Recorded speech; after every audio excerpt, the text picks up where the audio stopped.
പ്രിയപ്പെട്ടവരെ, നല്ലൊരു ദിവസം ആശംസിക്കുന്നു.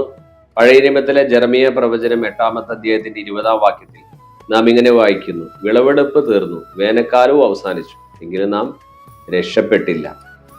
പ്രിയപ്പെട്ടവരെ, കൃഷി ചെയ്ത ഒരു മനുഷ്യൻ നന്നായിട്ട് കൃഷി ചെയ്തു, വിളവെടുക്കേണ്ട സമയമായപ്പോൾ എല്ലാം വിളവെടുത്തു. പക്ഷെ റിസൾട്ട് ഉണ്ടായില്ല, രക്ഷിക്കപ്പെട്ടില്ല, നേട്ടമുണ്ടായില്ല. ഇത് വലിയൊരു സത്യം നമ്മളെ പഠിപ്പിക്കുന്നു. പുതിയ നിയമത്തിന്റെ ചിന്തയിലൂടെ, പുതിയ നിയമത്തിന്റെ കണ്ണിലൂടെ ഈ വചനം നോക്കണം.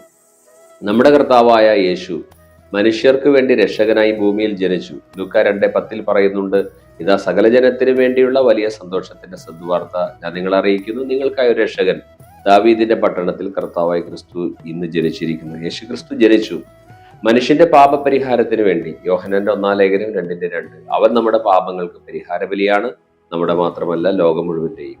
അപ്പോ യേശു നമുക്ക് വേണ്ടി കുരിശിൽ മരിക്കുകയും ചെയ്തു. എന്തിനു വേണ്ടി? മനുഷ്യന്റെ ആത്മാക്കളെ രക്ഷിക്കാൻ വേണ്ടി. പക്ഷെ എന്ത് ചെയ്തു? എങ്കിലും നാം രക്ഷിക്കപ്പെട്ടില്ല. എന്തുകൊണ്ട്?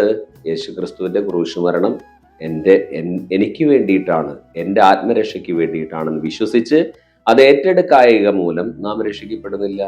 അതുകൊണ്ട് പ്രിയപ്പെട്ടവരെ, രക്ഷ അനുഭവിക്കണമെങ്കിൽ യേശു ക്രിസ്തു കാൽവരി ക്രൂശിൽ മരിച്ചു എന്ന സത്യം നാം അംഗീകരിക്കണം. റോമാലേഖനം 10:9 വാക്യം: ആകയാൽ യേശു കർത്താവാകുന്നുവെന്ന് ഹൃദയം കൊണ്ട് വിശ്വസിക്കുകയും ദൈവം അവൻ ഉയർപ്പിച്ചുവെന്ന് ഹൃദയം കൊണ്ട് വിശ്വസിക്കുകയും ചെയ്താൽ നാം രക്ഷ പ്രാപിക്കും.